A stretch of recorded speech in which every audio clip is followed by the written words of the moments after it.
Hi, welcome to Detours Understanding Acquired Brain Injury. And with us, we have two guests. And you know who the hosts are. You know Jocelyn and you know Emily. Hi. Hi, guys. Hey. Hey. And we're going to be talking related to what Emily talked about last time, but a little more generally. We're going to be just talking about mental health, mental illness, and brain injury because this is a very kind of like interwoven topic and a very important one because psychosocial problems, mental health problems, are a profound component of traumatic brain injury because oftentimes traumatic brain injury induces mental health problems or exacerbates ones that are extant already. So I'm just going to turn it over to you guys and go ahead. Just you can talk about like anything that's on your mind. This is general, us, like just us talking. The biggest thing for me with my mental health is it usually gets bad when I'm having really bad days that I blame myself for the accident. Oh, okay. And it's a roller coaster ride, but I have good days, but I have really bad days too. So, but it's not my fault. It's exactly what it's called, an accident. And shit happens. It does. Yours is black ice related, wasn't it? Yep. Yeah. For me, What'd you say, Emily? a tree for me is what got me. Not Wow. fun. It is really difficult to process an accident like that. Like I went through that and survived. I've noticed I have some survivor's guilt. Yeah. I get that because it's like for me, it's I everybody that was involved survived. So I don't know if it's survivor's guilt, but it's me wishing that I wouldn't have survived. Mm. So I don't know if that's survivor's guilt, but that's kind of what I put it as.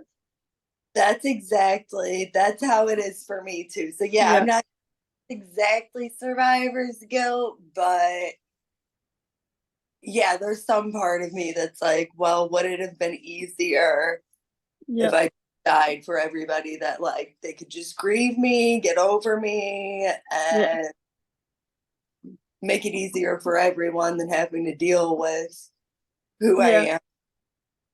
I get that. Yeah, I feel that way too sometimes. I mean, bad weather both times. Once it was a wall and once it was a tree.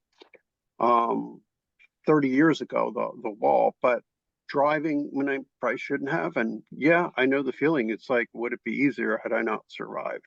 Quite simply. And I Yeah. think about that sometimes. I mean, it's something that can dog you all the time, especially when your days are crappy and your symptoms are getting to you. And there's always that component of self-pity, unfortunately, and it's not exactly a virtue, but angry, frustrated, depressed. So yeah, I'm empathetic. I know what it feels like. I Yeah, noticed for me the past few days, um, me and you, Mark, have talked about the guilt feeling, and Mm, it's honestly cheaper for insurance to say it's my fault. yes. And that's what I keep telling myself when I get sad about it or just upset about it, because it is cheaper to say it's my fault Right. than you can't blame it on the nature or God or whatever you want to Hmm. call it. It's gotta be my fault. Right.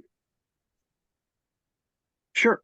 That way, they don't have to. I mean, if it were somebody else or some other way, they might have to cover you for millions of dollars. Yeah. Whereas they could say, well, gee, your fault, so we don't have to pay, which is really expensive, because all your medical Yeah. bills and all the lost wages. Heck no. It's cheaper to say, well, she's at fault, so we don't have to cover her. We can forget that part of the policy. Oh yeah, no, their job's to make money. The insurance company's not your ally. Yeah. They're there to make money for shareholders, and they don't, heck no, and the city certainly doesn't want to pay out either. I mean, No. a few million bucks, heck no. Nah. And you can't really, and it's hard for a brain injury survivor to, it's really hard for you to recover against the city insurance company, and they know you're vulnerable. So Mhm. I I see this kind of stuff, and I'm like, yeah, right, sure. Yeah. Unless you're intoxicated and stuff like that, really, I mean, and provably so, then yeah, you carry some of that burden. And they can always Mhm. say, well, gee, you shouldn't have been driving under these conditions or whatever. Well, all right, kind of contributory, but at fault, nah, it's kind of like a little Yeah. weaselly there. But it is what it is. And Honestly, I shouldn't have been driving. It was a level 3 snow emergency, hmm. and I had bold tires. Oh, well, So I drove when, in snowstorm. yeah, So, what can I say? Ice storm, a major ice storm, one of the worst they had seen in the area. It wasn't particularly good yeah, judgment, but you know what? Eh, it happens. exactly. So It I was hear you. 2 days ago, was it 2 or 3 days ago? I called you, Mark, Yep. upset about blaming myself, Right. and like it gets really bad like that, or it gets to where I don't even think about it. Right. But it is a roller coaster ride, and you have to have a support system that Yeah. can pick you up when you're down, Right. not kick you 'cause you're down. Exactly. And that's a big part of it too. And you have to know who you're talking to too. You don't talk Yes. to people who benefit by it being your fault. Yep. Um, you know, that's Yeah. part of, appropriate judgment. Neutral parties, yeah, and finding allies to support you emotionally, Yeah. regardless. And it's kind of like past the point where it really matters anyway. It's more about moving forward. At least for me, it is. Sure, sometimes on those days when I'm kind of like feeling down, and it's like, sure, I can find things to feel more down about, but it's about being positive. Emily and I were talking about the need to find positive things. Like a gratitude journal is a good thing. Like have a journal where you literally write down, things you're grateful for and happy about, things that are Yep. positive in your life. Yeah. Emily, Yes, have you started journaling yet? I have. And I got a board too where I like write down my appointments and things Oh I need, yeah. when that has really changed a lot of Yeah. things. Yes. So I really appreciate that Of advice. course, because I know it helps me. Like I have my notebook and pen right here always. So I just want to help someone else.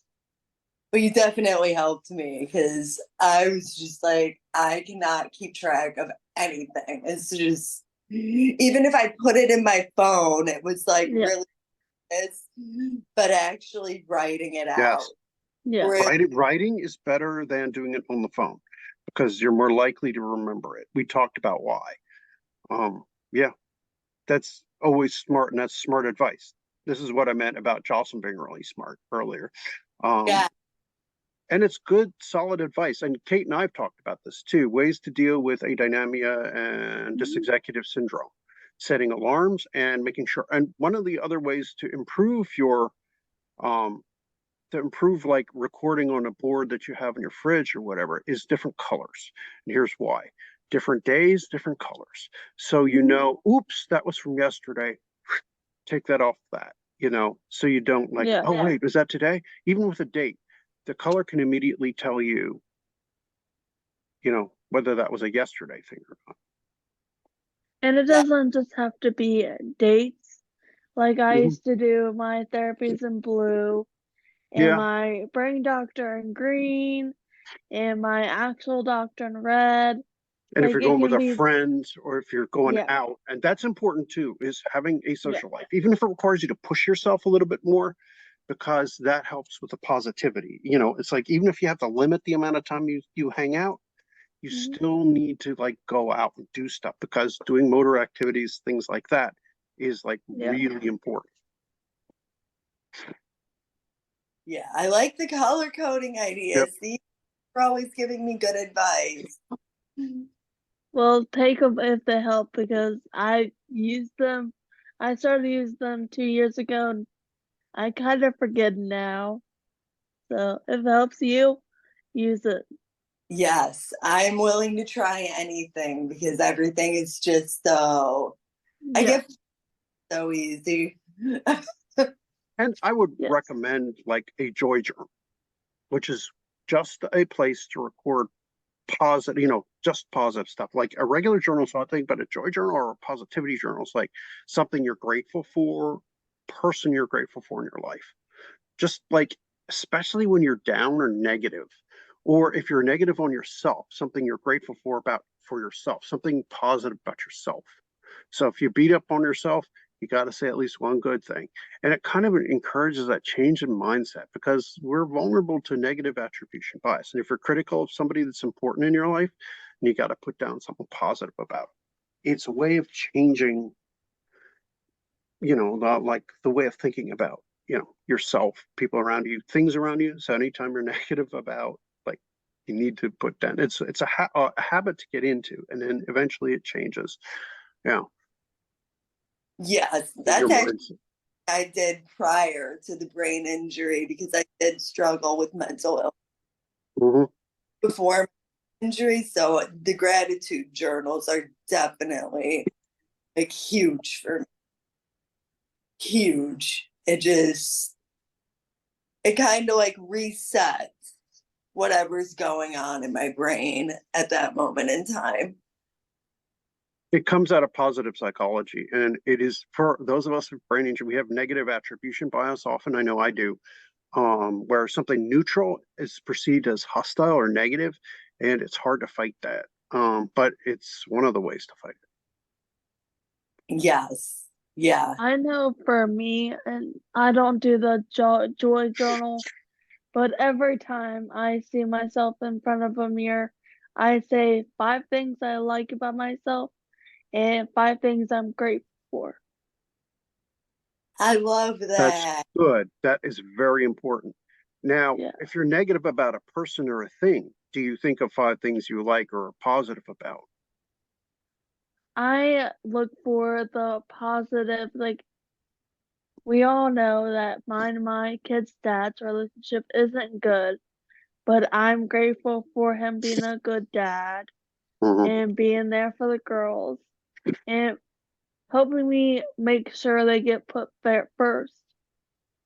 And Okay, he good. shows them love and he's always consistent. It's not like, where's dad? Where's dad? He's consistent. And I love that. And That's like important. I could say 5 things I hate about him and just be sad about it. Or I can just say 5 things that I'm grateful for. And I realize my mentality changes completely when I do that.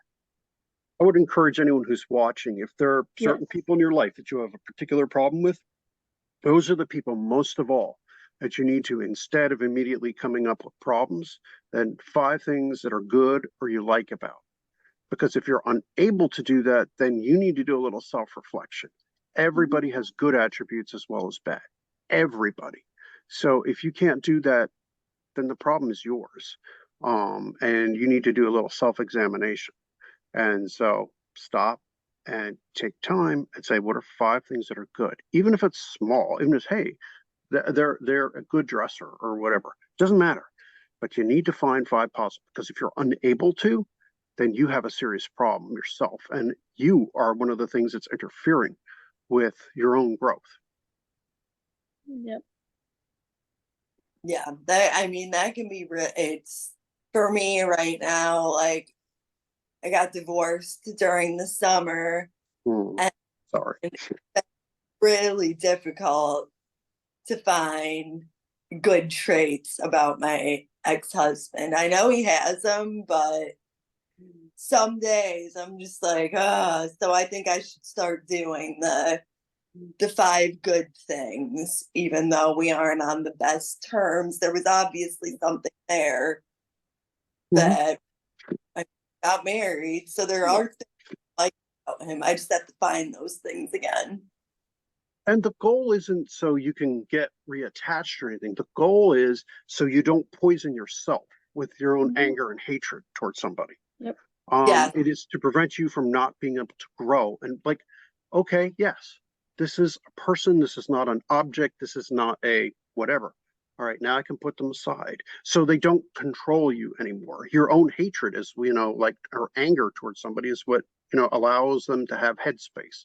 Once you've kind of equalized them, you can go, they don't possess me anymore. Because That's they live rent free in your head as long as you have like an inhuman hate towards somebody. And then they exactly. control you. And that's why it's important to do this.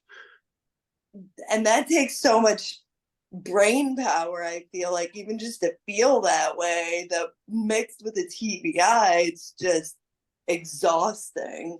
And that's why you need to find even small things. And it is a cognitive exercise. But you can sit there and like, like it does take energy. It does take time. But if you can find those 5 things, then you don't have to, it's like, what's one thing, that whatever, because otherwise, yeah, and you're right, that takes a ton of energy for them to live rent free in your head. Yes. Like, why can't I just forget you, or at least have you just kind of there, but not like. And it will only happen once you can acknowledge they're not a, whatever. And Yes. it's I've realized for me, it takes more energy to be mad at someone or to hate someone yes, than it does to just coexist. to just That's say they exist. Yes. And that comes with finding that there are good traits and they're just another person like you. Yeah. yes. And that comes with realizing there's a balance and push them out. That's positive psychology again. And just to put this out there, that I do have 2 kids. So if you're starting off doing the 5 things that you like about someone or that you're grateful for, if you have kids, each one of those kids counts as one thing. So Yeah. I started off only have to do 3 things because I have 2 kids, but now it's easier to come up with 5 without the girls being involved. Right. And Yeah. each one of those kids has more than 5 things, and Yeah. that's before you discipline someone, before you get mad at someone, take a breath and think about things that you value about them, that you love about somebody before you lose your shit. This is a way of helping deal with our anger and aggression. But this takes time. You need to heal more, before you lose your crap. I know for me that if I think about if the girls were standing right here, would I be freaking out like this? Because I know I surely wouldn't. And I just think about what if they were here, like standing right here, or on the phone with us, or whatever. Like, would I want to act out a character with them being present? The answer is no. So Yep. you gotta You're a good find mom. another reason. You're a good Thank mom. you. So, and you are too, Emily. I've seen you. So, it's like, but it's difficult. We've talked about like parenting with a brain injury. You have Emily. So have Yeah. you, so have you, Jocelyn. It's like Mhm. Lisa, who resigned, unfortunately, but she talked about the difficulties too, and about being a caretaker as well as a brain injury survivor, which is really hard. And then when you've got people in your family who have brain injury, you've got one, and you take about it. Um, um, with Jennifer and Elle, Jennifer and Libby, Jennifer and Elle. She prefers to be called Elle, so I've got her. They both have brain injury, and so helping take care of your brain injured daughter when you also have one. It's like extra challenging, you know. And with our favorite duo, Damie, again, you know, her mom's like, she feels like she's got brain injury also, and you know, it's certainly possible, even without a formal diagnosis, which isn't necessary. Um, I feel you can make a self-diagnosis. You know, if you meet the criteria, then you've got it. If you've, you know, certainly, you know, and again, it's like one person with brain injury taking care of another person is like double hard. It's a ripple effect. Yeah, Yeah. that sounds extremely difficult to me, like how you would deal with that. I mean, because just dealing with myself, it's hard enough. Yeah. Yeah. And man, that has to be so hard. Like whatever you're dealing with in your environment, and on top of the mental health and the people you're around, it all adds up. So you gotta put yourself in good environments and around good people to keep your mental health in check. Yeah. And you need to, something I want to stress, you know, it's like you need to find and not be afraid to seek out professional mental health help, psychologists, psychiatrists, you know, psych NPs and counselors and, you know, people who can help you. It's not a, it should not be a stigma. It is okay to get help. I don't see any problem with it. I actually am proud that I go to therapy every week Good. and I love it. And Yeah. I just know that I'm doing, like, I feel better mentally and physically after I go. So if you're looking for some sort of help with anything like that, seek a therapist. Yeah, definitely. Yeah, my therapist is a lifeline for me, for sure. Yes. Yeah. Yeah, me too. I deal with PTSD as well as TBI, and it's not just from the accidents I've had two, but also from years of being an emergency nurse, trauma nurse, having dealt with, you know, being, you know, like in a lot of different situations, and then my own, like I said, my own accidents and stuff. And Mhm. you know, it's like,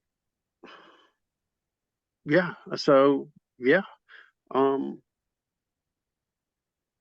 And it's it doesn't make you weak if you admit mm-mm, you need help. no, it It doesn't. honestly makes you stronger for Yes. even acknowledging that you need help. Yes. I yeah, fortunately it's better. It isn't great yet, but it is better than it used to be when I was growing up, you know, as far as Yeah. like because like yeah. Um Back then, you know, it was, and guys have an issue with this. A lot of guys do. Um and we still have a ways to go getting guys to admit they need assistance, you know, guys with brain injury and stuff. And we are much more likely, as I've said before, 8 times more likely for depression, 6 times more likely for anxiety. We have some of the traits of the personality disorders. You can end up psychotic after a traumatic brain injury. Your genetics, if somebody in your family's had it, the chance is much higher of you having it. If you've had it before, it's going to make things worse. Any kind of mental illness like that. And so it's important to follow through. And it's important to take your meds and not just quit. If you're having problems with your medication, you need to be assertive in saying, hey, this is Yeah. not helping me. It's not going to cure the problem. If people are expecting it to be a happy pill and make them happy if they're taking an antidepressant, that is not what it does. No. Antidepressants, their job is to make you baseline to get to feel happy or enjoy life. You need purpose. You need to find a reason. You need to engage with life. You need to find a reason, a purpose in your life, but it will not make you happy. It'll just keep you level and stable, and that is the goal. Behavioral techniques, things like that, best with us, but there's no magic pill to make you feel fulfilled and complete. Again, there's no easy button in life. You need to go out there and you need to engage with life. That's why I love exercise, swimming, and you know, like just generally exercising things. And I love to do this with you guys. This gives me purpose as well as my, Yeah. you know, the job that I do and stuff like that. That is where I get fulfillment and joy from, but not taking a pill. It is engaging. I just want to say that if you're ever feeling alone, you can always reach out to me Yeah. if you need someone to talk to, because my person when I was at my lowest was Mark. And I appreciate him so much for it, but he helped me see my worth and realize things are gonna get better. Just give it time and be Yes. patient with yourself. And I love saying this because my middle name's Faith, but have faith in yourself. Yes. No, I would agree with you. And, you know, we're all big family here. We survivors here. I would Dysfunctional. say that. Yes, sometimes a little dysfunctional because we do Yeah. bump heads sometimes because of our own brain lesions, sometimes make Yep. things challenging. But you know what? Yes, we're all one big family. And you can reach out for any of us. We have our group on Facebook, FBI, Friends with Brain Injury. And you can reach out for any of us there too. And we're here for each other. And that would mean anyone who's viewing who's feeling, you know, Mhm. down. But here's the thing. If you feel suicidal or if you feel like you need to hurt yourself, please call 911 or the suicide helpline at 988 here in the States. If you feel that way, if you're in Europe, 112, and there's suicide hotline there too throughout Europe, or 000 in Australia. Please seek help. There is help available. Um, it's just important to reach out. It's okay to get help. All right. Yeah. This is a very serious topic, but it is also, and those of you who know and love people who are at risk, it's okay to bring up the topic. It's okay to use the word suicide. You will not make somebody do it. In fact, they might be relieved that somebody's actually talking to them about the topic. It's okay to broach it. You then call for help. If somebody has a plan, that's a red flag. If they're actively thinking about it and have a plan, get help right away. If they're passive, if they're like wishing they were dead or something else, again, call family doctor. See if you can get some assistance right away. And again, call the suicide helpline. They can provide support navigation for that kind of thing, please. All right. I really appreciate that because I received my TBI, survived it, but it was a suicide attempt. Ooh. So I think sorry, I'm getting a little emotional. I think that's really Fine.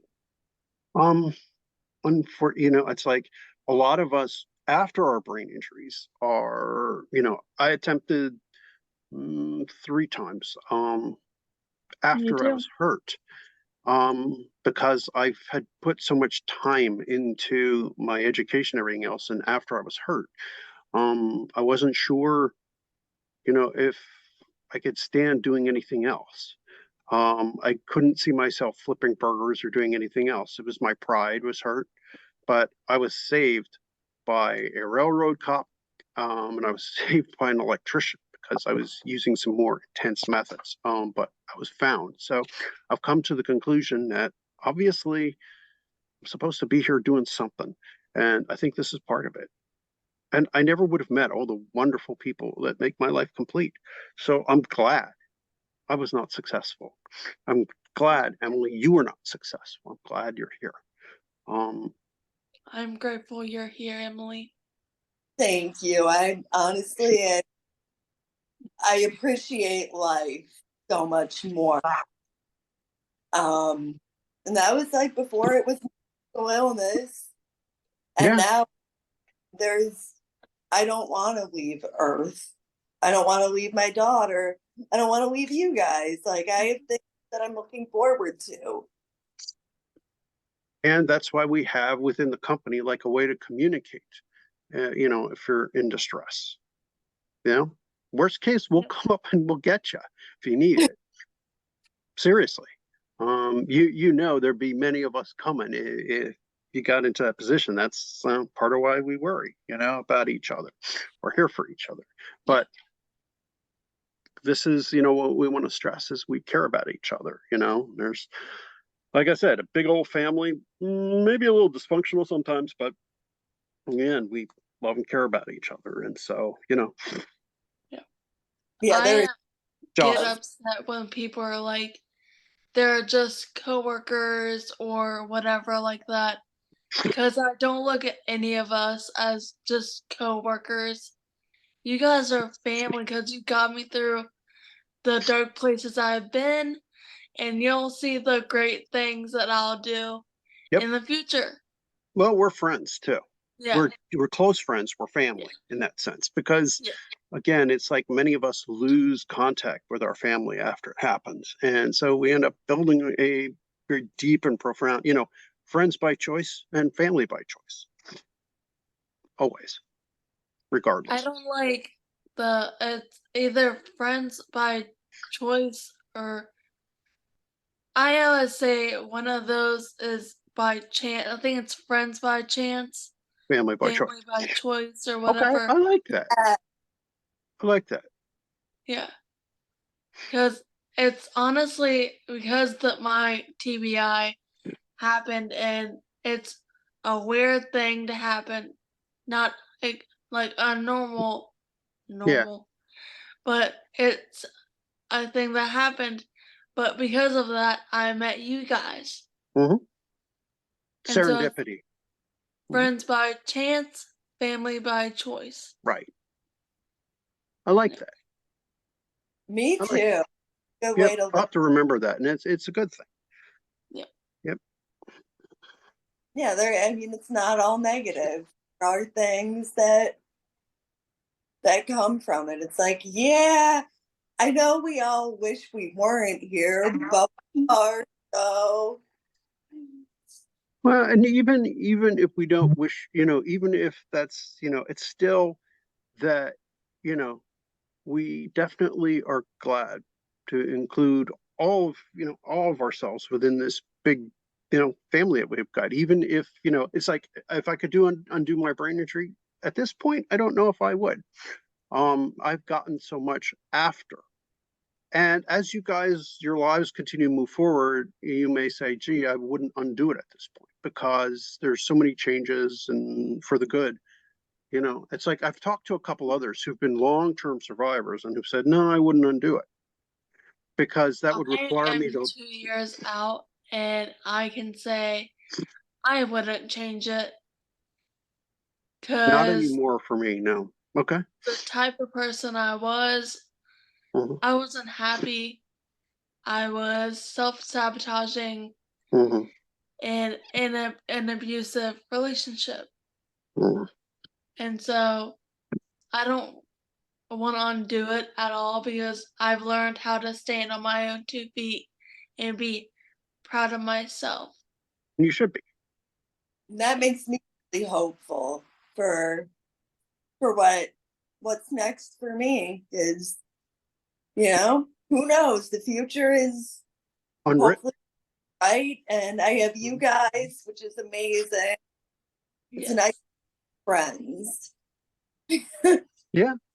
And a number of people say, of course, there are those who, things were better before they were hurt and they felt better about themselves. And they'll always say, gee, I would undo it. But they don't realize that if you could just, who knows what would happen? They may not have survived at all if something would come along. Don't know. So we don't have a time machine. So it is what it is. Mhm. And so just on that note, it's like wrapping up. Just do you have any quick things you'd like to add before we go? I That just you can love certain parts of yourself from before the accident, and yeah, they aren't there now, possibly like mine was. I lost a bunch of weight, and I learned to love myself for the way I am now, not for the way I was, because that version of Jocelyn will never be back. Mhm. see, and I think I'm a little earlier than you are, not by much. I think what Mhm. my August of last year, and I'm you know, coming to terms with it all still, but having people, even you, Jocelyn, being, I mean, yours was 2 years ago, correct? 2 years ago in January. Yep. That, see, you give me so much hope. Like, you're so strong. And so I aspire to, in my own time, hopefully have a mindset more like yours. You can definitely always reach out for me anytime. I'm always here. And I don't realize it's good advice that I give until I hear it and realize I need it. You give the best advice. You and Mark are wonderful. Thank you. And closing out, all I can say is give yourself the gift of time, Mhm. patience with the time, because things do improve over time. You never stop healing and recovering. You will for the rest of your life. No, it may not be as fast as it was in the first couple of years, but you'll always and forever continue to recover. The things that the docs tell you, those who don't actually have a lot of training in brain injury, because most of them don't, you will continue to heal for the rest of your life. So just be patient with yourself. Give yourself the gift of time. Show yourself some grace. All right. We've got to wrap up now. So what we're going to do is we're just going to say bye and Bye, please, guys. bye. Please click like, subscribe. Don't forget to hit that bell icon, and hopefully we'll be doing more roundtable type of stuff in the future. And good to see you guys. And so please share with anyone you think might help. This was a very useful and helpful discussion, I think. And comment anything that you feel Oh, like yeah, you yeah. need to hear being talked about, or just expressing your own experience, because I love to hear it. Yep. Or anyone else you'd want to communicate with too. Yeah. Always. Bye.